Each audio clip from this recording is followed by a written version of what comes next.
Noticias Caracol Edición Central, con María Lucía Fernández y Jorge Alfredo Vargas.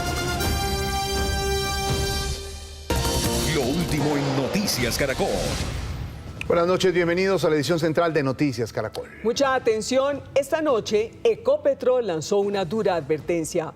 Según la petrolera, la DIAN estaría a punto de iniciar un proceso de cobro coactivo y de embargo de las cuentas de Reficar, su refinería más importante, para cobrarle 1.3 billones de pesos por concepto del impuesto a la importación de diésel y gasolina. Ecopetrol interpuso una tutela para frenar el cobro de la billonaria suma. La petrolera asegura que no debe esta plata. Laura Rojas tiene más detalles, Laura. Hola, ¿qué tal? Muy buenas noches. La situación es la siguiente. Reficar ya emitió una tutela para evitar un embargo de la DIAN por 1,3 billones de pesos porque Ecopetrol importó gasolinas desde 2022 y no pagó un impuesto de un IVA del 19%.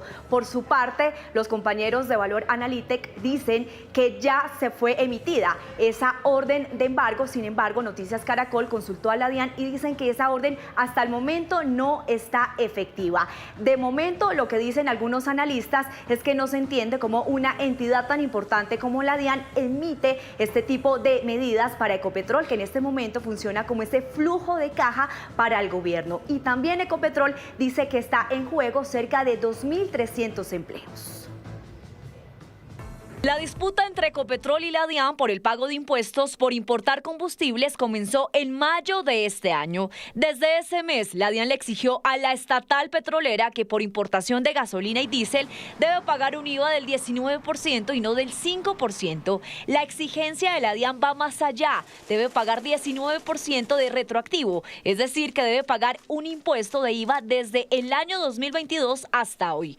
El asunto es tan delicado que Reficar, que es la refinería donde se recibe el crudo y se refina casi toda la totalidad de gasolina que se consume en el país, la DIAN le está cobrando 1,3 billones de pesos. Ecopetrol dijo que no va a pagar porque no está de acuerdo con el impuesto que sea del 19% y no del 5%. Pues en las últimas horas la DIAN le dijo no a Ecopetrol, que sí tiene que pagar esos impuestos pendientes. Las directivas de Ecopetrol ratificaron que no lo hacen, entre otras razones porque no está dentro de sus cuentas desembolsar esos 1,3 billones de pesos. Como Ecopetrol se mantiene en su posición, el siguiente paso será que la DIAN inicie un cobro coactivo que puede llevar al embargo de cuentas de Ecopetrol, la empresa más importante y grande del país. ¿Eso qué implica?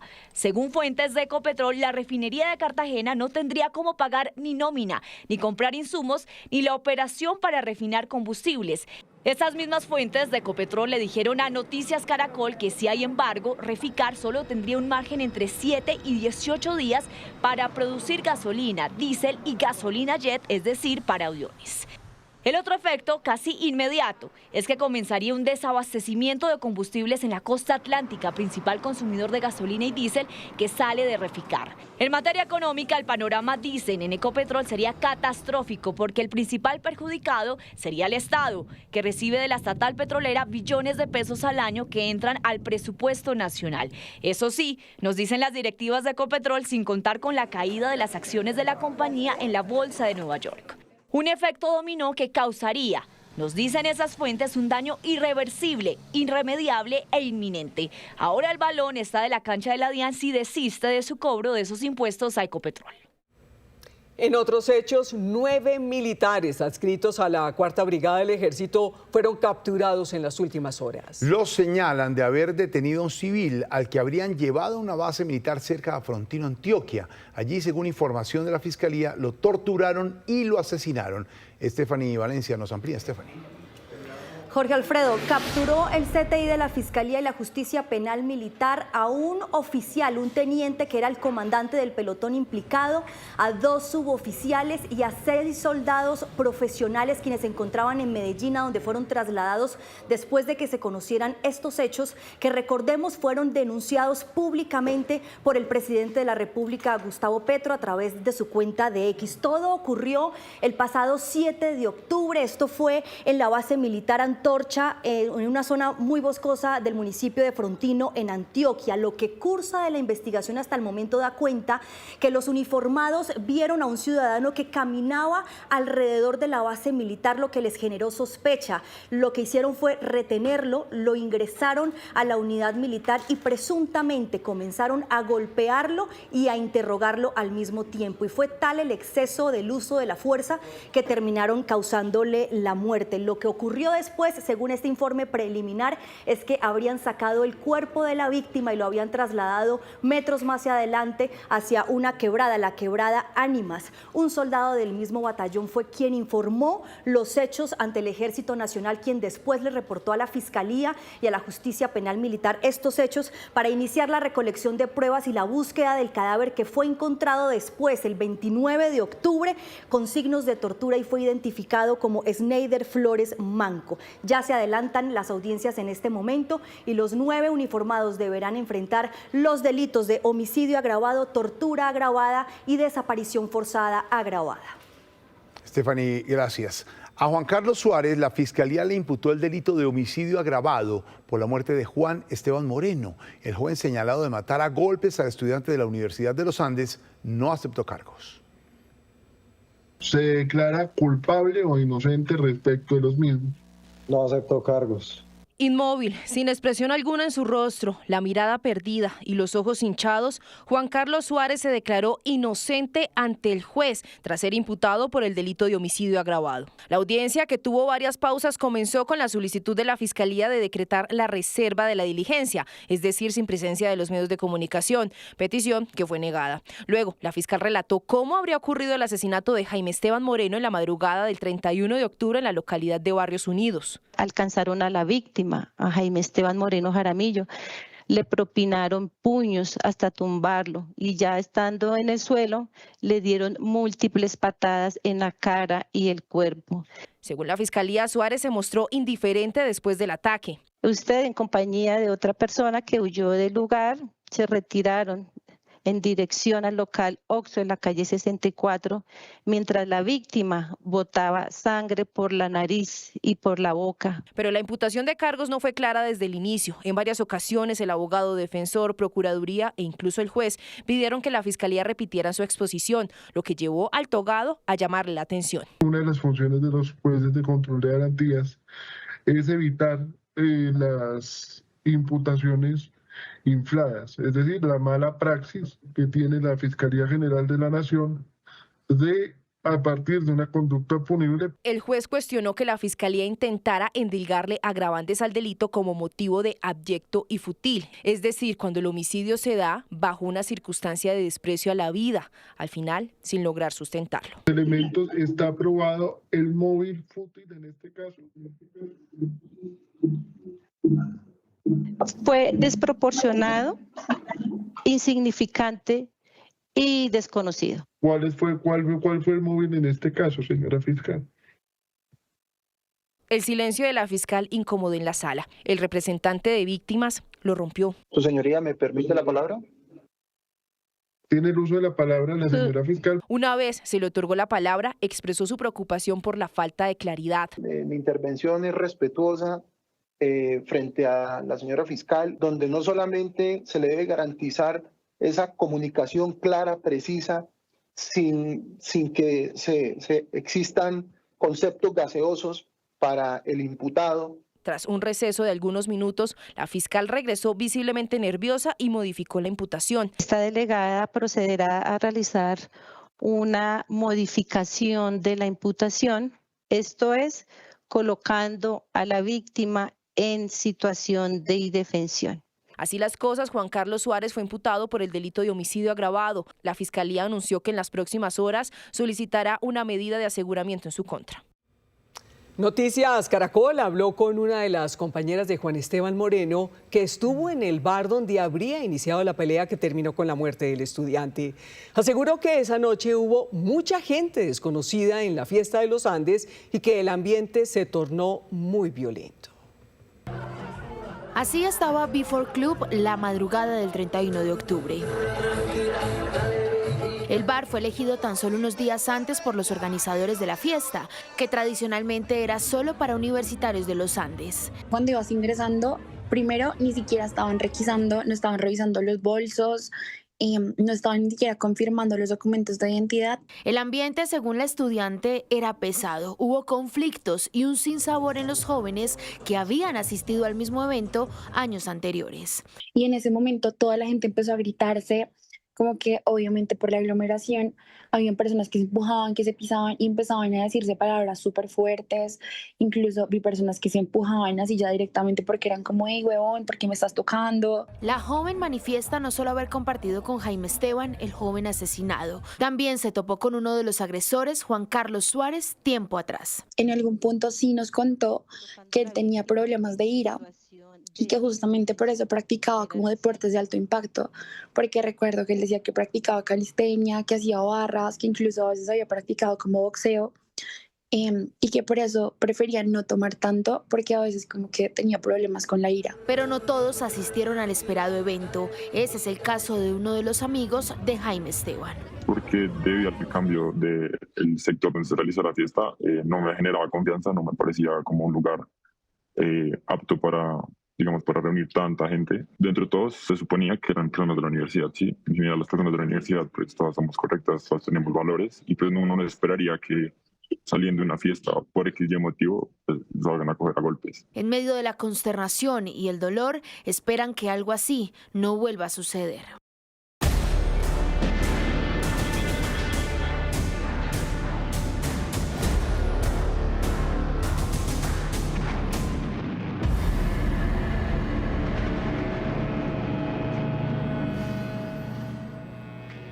La toma a sangre y fuego del Palacio de Justicia marcó la vida de centenares de funcionarios del Poder Judicial que trabajaban en ese lugar.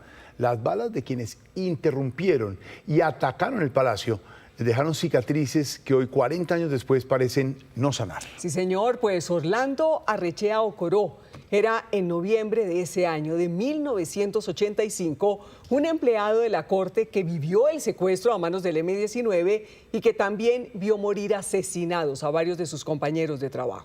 Cuando por fin Orlando fue rescatado y celebraba su libertad, fue llevado a la casa del florero. Afirma que allí a manos de los militares padeció la más horrible tragedia que un inocente pueda soportar: la tortura. El mismo día que el ministro de Justicia se enteró por boca del presidente del Consejo de Estado que no había protección. Como si 40 años hubieran sido ayer, Orlando Arrechea cuenta con orgullo el trabajo que hacía en el Palacio de Justicia. Yo para esa época me desempeñaba como oficial mayor de la Secretaría de la Sala Penal de la Corte Suprema de Justicia. Era amigo de todos, incluso de los periodistas, que pasaban días enteros frente a su oficina esperando solo una noticia. Se sabía que la Corte se iban a tomar, entonces ya todos los días iban allá a esperar el momento exacto, que, como se dice vulgarmente. ¿Era un secreto a voces, Orlando? Todo el mundo lo sabía. La cafetería, todo el mundo hablaba de eso. Pero lo que nunca nos imaginamos fue que fuera a tener esas dimensiones que presentaron. Ese miércoles 6 de noviembre a las 11 de la mañana estuvo por el lado de la cafetería. Salimos a la parte del fondo de la cafetería, que lo hacíamos por lo general casi todos los días a las medias 11, que llama uno. Costumbre pues de su empanadita, su cafecito o su gaseosa. De un momento a otro se oyeron explosiones y reaccionó. Los platos volaban para todos lados, no sabíamos qué pasaba y miramos. Entonces digo, algo pasó. Rápidamente se dio cuenta que era la toma a sangre y fuego. En un momentico pasaba el administrador Orlando Mayo, que empezó a correr. Yo le alcancé a gritar: Orlando, métase acá. No se me escucharía. Cuando lo miré ya lo han pegado, ya lo han matado ya. Su oficina estaba en el costado sur del palacio.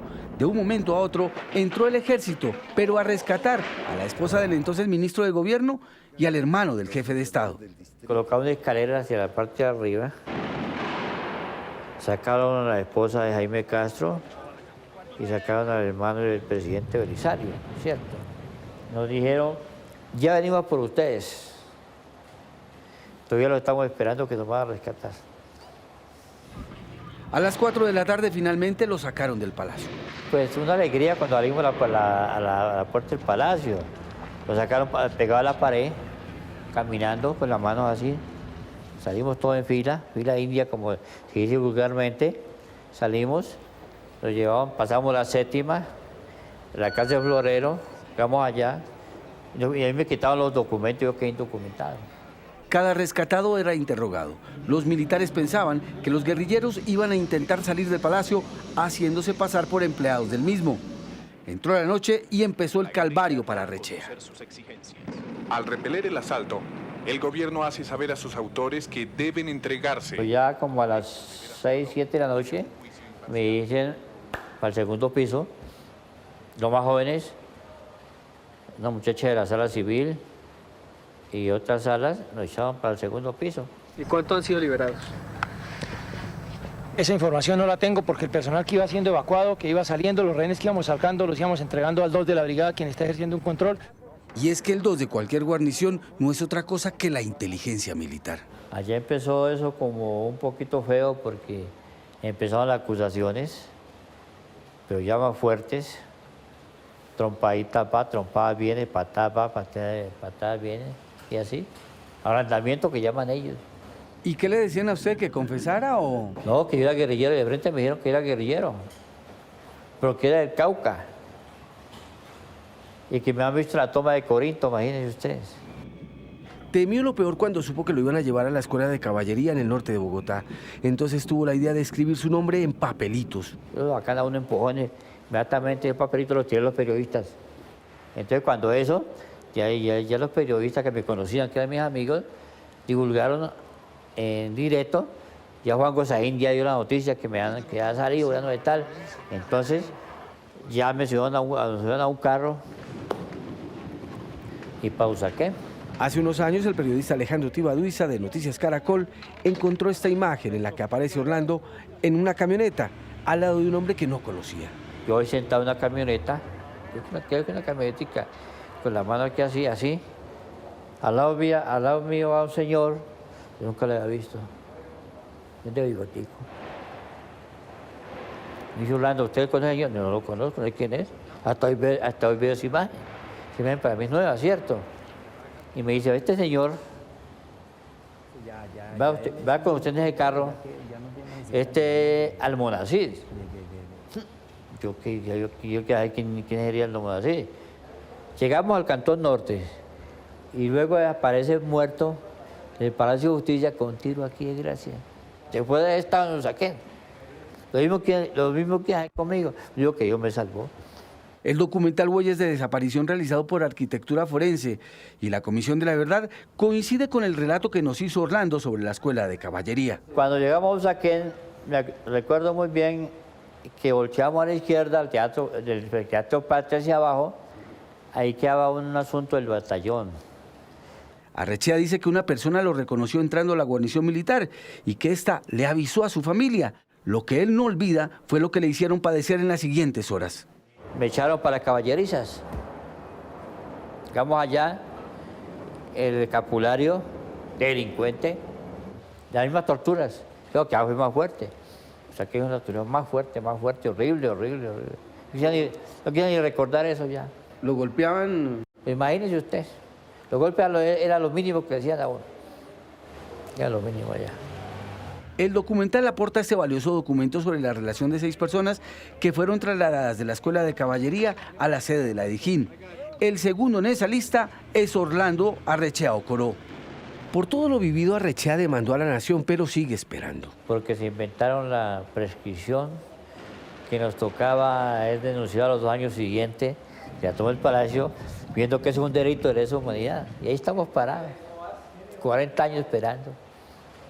¿No se ha hecho justicia, Orlando? En el caso mío, no. A su edad, dice que solo confía en una justicia. Pues sí, pero usted sabe que la justicia divina es la que manda en estos casos. Tenemos que dice la justicia divina. Así es la justa. Es la que justa. Todos tenemos que ir a cuenta a Diosito.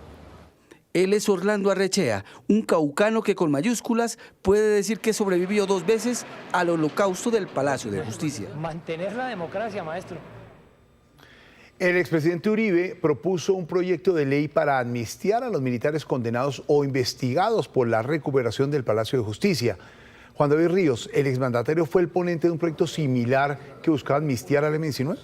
Jorge Alfredo, sí, fue en 1992, en mayo, donde el entonces senador del Partido Liberal, Álvaro Uribe Vélez, estaba promoviendo este proyecto de indulto total a los miembros del M-19 por uno de esos delitos que tiene que ver con la toma del Palacio de Justicia. Y fue en un periodo en donde estaba en crisis el acuerdo de paz que se estaba llevando a cabo con el M-19. En Noticias Caracol, nuestro director Juan Roberto Vargas conversó también con Carlos Medellín Becerra, quien fue incluso exministro de Justicia e hijo del magistrado Carlos Medellín Forero, y él volvió a recordar ese hecho en donde el protagonista fue el expresidente Álvaro Uribe. Veamos. En ese momento el gobierno decide presentar un segundo indulto al Congreso con mensaje de urgencia para salvar el proceso de paz, para evitar que eso sucediera. Presentó el proyecto al Congreso con mensaje de urgencia. Sí. Para indultar a los miembros del M-19 por segunda vez, pero esta vez ya con nombre propio por los hechos del Palacio de Justicia. Lo llamaron perdón total, el ponente de ese proyecto. Y el informe que se presentó en el Congreso del perdón total a todos los miembros del M-19 fue del entonces congresista Álvaro Uribe Vélez.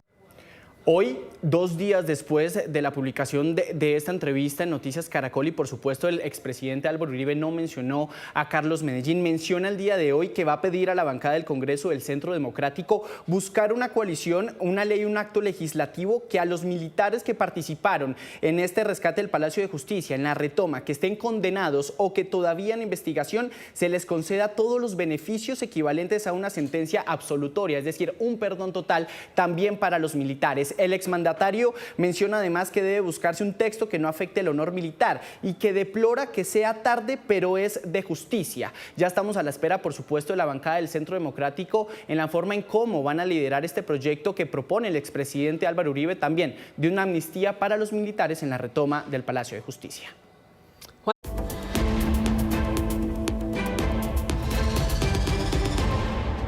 Hola, en Noticias del Mundo hoy, el presidente de Estados Unidos, Donald Trump, pronunció un discurso ante el America Business Forum, un evento de negocios y liderazgo internacional.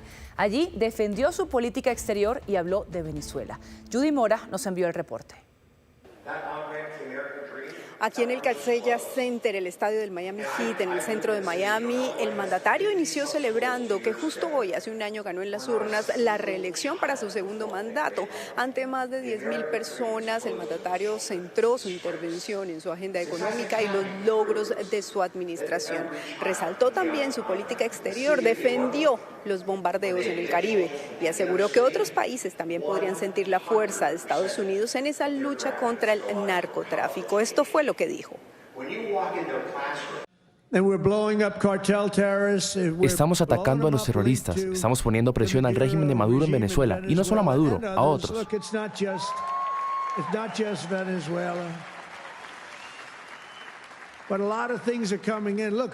Venezuela vació sus cárceles en nuestro país. Nadie quiere eso. Nos estamos liberando de la amenaza, de la criminalidad.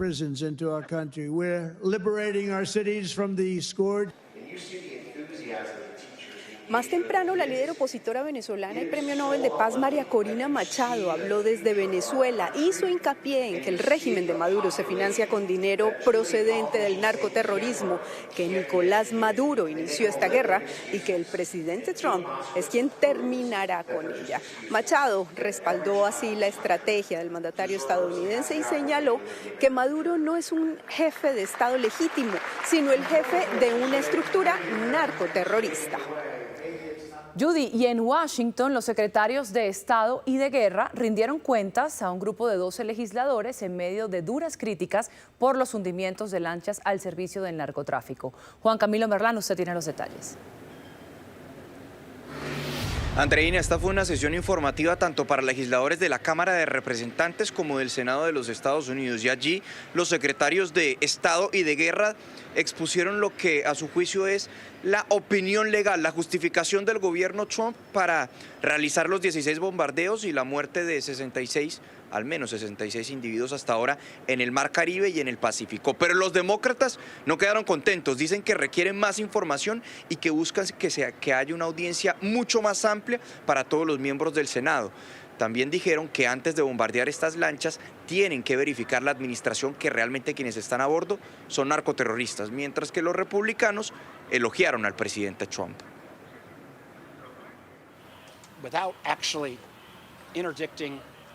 La noción de ataques letales sin interceptar realmente estos cargamentos y demostrar al público estadounidense que transportan drogas y están llenos de gente peligrosa, creo que es un grave error, que socava la confianza en las acciones del gobierno. Y el último comentario que haré es que en la opinión legal ni siquiera se menciona a Venezuela.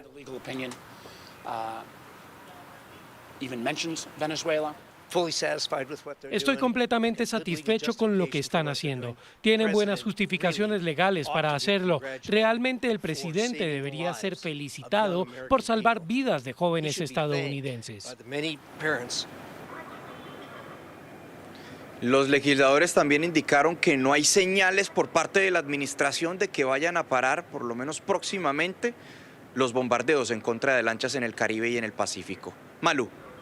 Juan Camilo, en otros hechos, la alcaldía de Medellín presentó los diseños para la ampliación del estadio Atanasio Girardot. El nuevo escenario tendrá capacidad para 60.000 personas, contará con un tercer anillo y sería un estadio cubierto. Las obras iniciarían en mayo del 2026 y el estadio se entregaría a finales del 2027. Buenas noches. Siguen reportando sus resultados financieros las empresas más grandes del país. Entre enero y septiembre de este año, ISA tuvo ganancias por 1,9 billones de pesos, que descienden un 17%. Explica la compañía que esto se debe en parte a eventos contables no recurrentes de sus operaciones en Perú y en Brasil.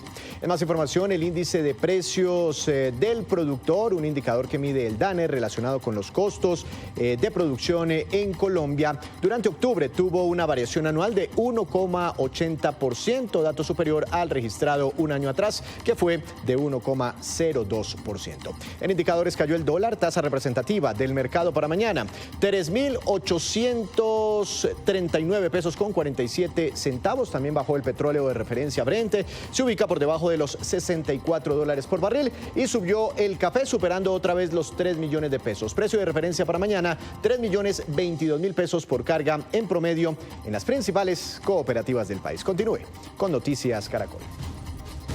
En una escuela del Caribe, los recreos dejaron de ser solo juego y risas. Ahora, entre pasos de cumbia y champeta, los niños aprenden a convivir, a respetarse y a descubrir en el baile una forma diferente de construir paz desde las aulas. Raúl Moreno Bernales, y esta es mi historia.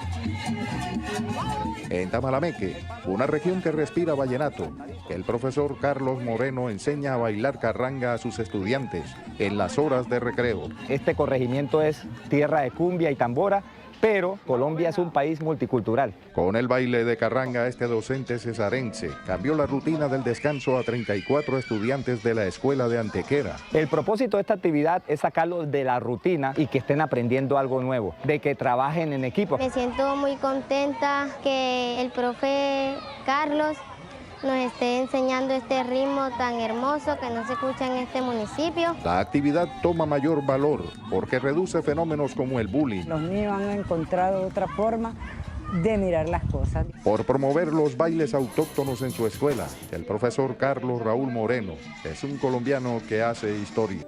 El periodismo profundo y riguroso de Los Informantes cumple 12 años al aire. En su nuevo aniversario anunciaron su lanzamiento en Ditu, la plataforma digital de Caracol Televisión. Y contar la historia a través de los ojos y de la piel de una persona. Es información, es historia, es contexto, es narrar. Esto, para la curtida periodista de investigación María del Rosario Arrázola, es la esencia de Los Informantes. Durante 12 años, este ha sido el espacio para las grandes historias, tan diversas, tan profundas como el país que han descubierto, bajo el liderazgo de su directora, María Elvira Arango. Empecemos. Fue conocido en las contamos historias y alrededor de esas historias podemos plantear los temas, por ejemplo, de la agenda nacional, mundial, de la situación del país, de cualquier tema que tú quieras. Pero son las voces de las personas. 12 años con 1.737 historias de un periodismo responsable y con la insaciable capacidad de contar realidades para trascender incluso en las nuevas generaciones. En esa necesidad de conectar con las audiencias, de generar contenidos con valor, esa conexión con los personajes, con contar historias, va a dar unos réditos muy grandes. ¿De qué hablaron? ¿Qué temas se tocaron esa noche? La rigurosidad y la riqueza informativa de los informantes ahora la podrán ver en Ditu, la plataforma digital de Caracol Televisión. Es traer para Ditu el mejor del periodismo de Caracol y del país. Es conectar digital a un tipo de contenido que nos hace orgullosos. Para María Elvira y su equipo, el periodismo puede tener muchas carátulas o canales, pero el objetivo siempre será el mismo. Poder seguir haciendo el oficio correctamente en un país que necesita tanto de la responsabilidad y el contexto. Linda, gracias. En un hallazgo arqueológico sin precedentes, el Instituto Colombiano de Antropología e Historia, junto a la Universidad John Moore de Liverpool, revelaron la existencia de una sociedad prehispánica que habitó la cordillera oriental colombiana entre los años 1216 y 1797 después de Cristo.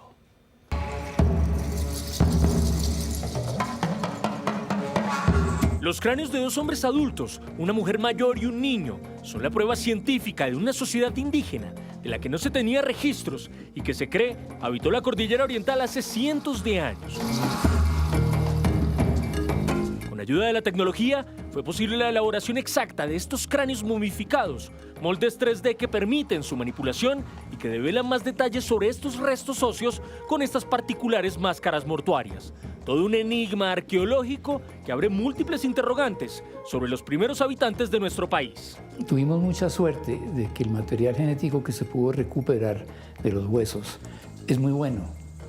Y es de tan buena calidad que inclusive vamos a poder reconstruir el genoma completo de dos individuos. Felipe Cárdenas Arroyo, que desde el 2021 ha reunido un equipo interdisciplinar entre expertos en arqueología, antropología y paleogenética de todas las partes del mundo, lograron darle rostro a estos restos y asegura que con las muestras de ADN es posible develar detalles nunca antes estudiados sobre este grupo poblacional único en el país. Uniendo esa información genética con estos cráneos que ustedes están viendo acá, que son unas reconstrucciones faciales, estas imágenes de estas personas van a ser mucho más cercanas a la realidad. Según la investigación, las máscaras fueron moldeadas directamente en la cara de los fallecidos. Con detalle artístico, las piezas eran elaboradas con resina, cera, arcilla, maíz, semillas, entre otros elementos que hacían parte del ritual funerario de esa cultura prehispánica. Eran unos artistas increíbles, que tenemos mucho que aprender de ellos y que todo esto que hacían, las prácticas funerarias que hacían, eran para mantener a sus personas, a sus personajes vivas. Para diciembre, el Instituto Colombiano de Antropología e Historia en el centro de la capital tendrá una exposición sobre esta vanguardista investigación que busca darle rostro al pasado y redescubrir los secretos de esta fascinante población indígena. Y al cierre del noticiero, una muy buena noticia. La capital colombiana acaba de ser galardonada con el premio Earthshot en la categoría Limpia Nuestro Aire.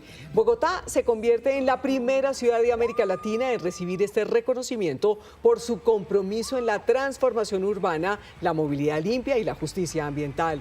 La capital fue destacada entre 2.400 iniciativas que presentaron 72 países. El galardón lo recibió el alcalde mayor Carlos Fernando Galán esta noche en Río de Janeiro, en medio de la cumbre mundial C40, en la que más de 100 alcaldes del mundo presentan sus proyectos para soluciones climáticas. Con esta información terminamos. Hasta aquí las noticias. Nos vemos a las 11:30 de la noche en última edición. Ya viene Desafío Siglo XXI. Esto es Noticias Caracol, primero la gente. Buenas noches.